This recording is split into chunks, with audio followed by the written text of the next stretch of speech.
እዚህ ጋር በጣም ጨንቆት ነው ማለት ነው ያወራው። እዚህ ጋር ሀኒ ጋር ተገናኙ። ደህና ነሽ? ከስራ ወጥሽ ነው እና ከስራ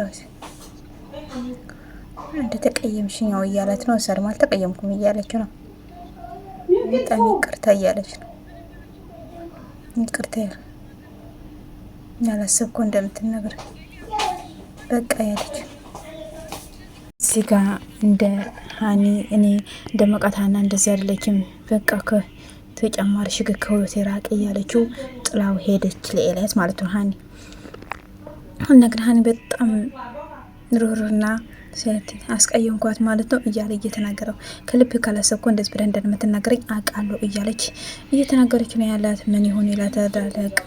ከዚህ እሷ ይነግራታል አይነግራትም የምንለው ደግሞ አብረና ያለን ማለት ነው። ስለዚህ አንዳንዴ ግን በህይወታችን ውስጥ ትዕግስት ያስፈልጋል። የሆነ ነገር መቻካል ምናምን የሚባል ነገር ቢቀርስ በጣም ታስባላችሁ።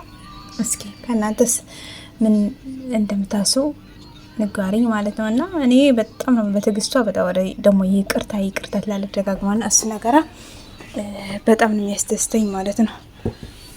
እና እናንተ ላክሸር በመንቱ የሚመድረግ እና እዚህ ጋር ደግሞ እየሸኛት ነው ማለት ለፍቅር እዚህ ጋር ይሸኛታል ማለት ለፍቅር እና በጣም ሀና በጣም ትወደጅ ልጅ ና እያለች እያወረች ነው። ለዋህናት ደግሞ እያላት ነው በቅርብ ጊዜ እና አትመር የምኖረው ከብቻ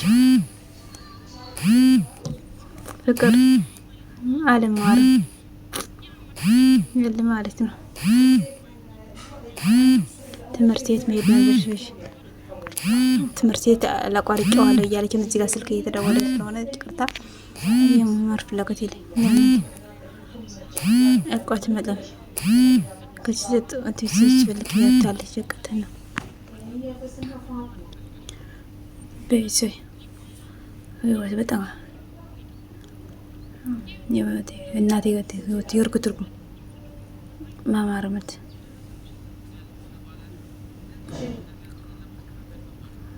ንቃችን ነው መስጠት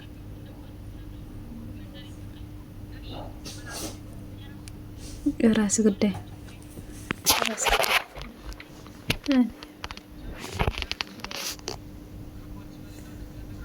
ከአባትሽ በላይ ነው ይጨረግ ተገቢ አይደለም እያለት ነው።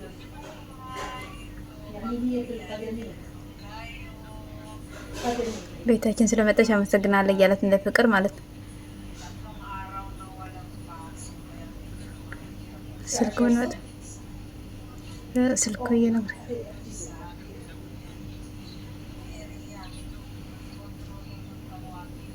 ቻው ብላት እሷ ደግሞ ቻው ብለዋለች ማለት ነው። እዚህ ጋር እሱ ደግሞ መነሴ ደግሞ ሄደ ነው ማለት ነው። እዚህ ጋር ኤልያስ በጣም ጨንቆታል ማለት ነው። ምን ይፈጠር ይሆን እስኪ